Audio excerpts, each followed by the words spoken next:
Bonjour à tous. Lorsque j'ai lu la paracha de Teruma, Tetzavé et Kitissa, sans connaître la suite de l'histoire, je m'attendais à ce que Moshe Rabbeinu ait un rôle prépondérant à la fois dans la confection du Mishkan et à la fois dans le service, la avoda, à l'intérieur du Mishkan.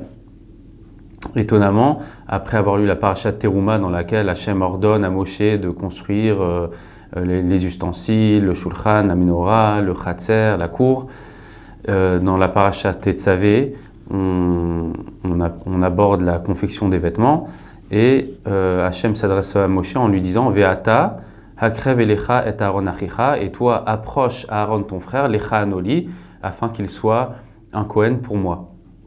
Donc surprise, ce n'est pas Moshe qui va exercer dans le Mishkan. Il devait sûrement être déçu, c'est ce que le Midrash met en scène. Et lorsque Hachem a voulu nommer un Kohen Gadol, Aya Moshe Savour, Sheunasa Kohen Gadol, Moshe pensait qu'il allait être le Kohen Gadol.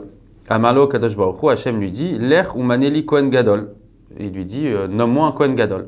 Amar Lefanav, alors Moshe lui dit, Ribon Haolam, Meze Shevet Amanelecha.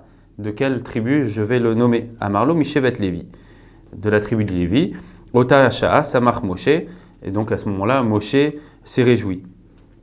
En tout cas, le Midrash continue, mais pour montrer que Moshe s'attendait à être éventuellement le Kohen Gadol.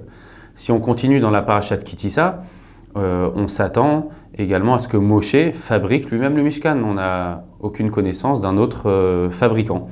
Eh bien, Moshe va devoir nommer, enfin Hachem va nommer Betzalel ben Uri ben Hur afin de réaliser le Mishkan. Pareil, deuxième étonnement, pourquoi est-ce que Moshe est mis de côté? Et c'est également mis en scène par le Midrash Rabbah. Donc Hachem, Moshe est monté au Har Sinaï, Hachem lui a montré tous les ustensiles du Mishkan et il lui a dit Kar vekachase, fais ainsi, ve'asita menorah, ve'asita shulchan, ve'asita misbeach. Donc on s'attend à ce que ce soit Moshe qui fasse tout. Car kol maseh Mishkan ba. Et ainsi pour tout la confection du Mishkan. Bah Moshe est venu l'Ered pour descendre Savor chez Oseoto. Moshe pensait qu'il allait le fabriquer. Et à ce moment-là, Hachem lui dit Melech hasiticha, je t'ai nommé roi, en derech hamelech lasot davar, et la gozer vachrim osim. Ce n'est pas un honneur, ce n'est pas kavod pour un roi de faire les choses, mais tu vas nommer les gens pour faire à ta place. Donc en tout cas, on voit à deux endroits que Moshe est mis de côté par rapport et à la fois la fabrication du Mishkan et à la fois pour le service à l'intérieur. Et dans la paracha de Kitissa, paradoxalement, on voit que Moshe va prendre sa tente, va l'enlever du camp d'Israël pour l'amener à l'extérieur, et cet endroit-là, la tente va devenir le Ohel Moed, va devenir la tente de rendez-vous. J'avais l'impression ici que Moshe ne sait pas très bien quel est son rôle. Il a été mis à l'écart du Mishkan, à l'écart du service, et Moshe va prendre sa tente et peut-être que sa tente va devenir l'Ohel Moed parce qu'il n'a pas eu ce qu'il voulait.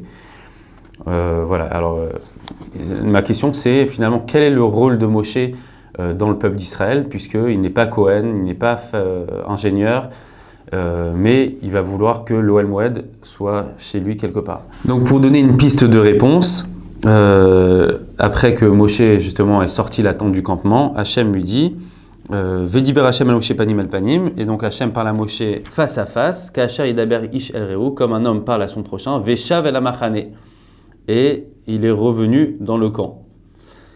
Et donc le Midrash joue sur ce mot-là, c'est non pas Veshav el amachane, il est revenu dans le campement, mais Veshuv el amachane, Hachem lui ordonne de revenir dans le campement.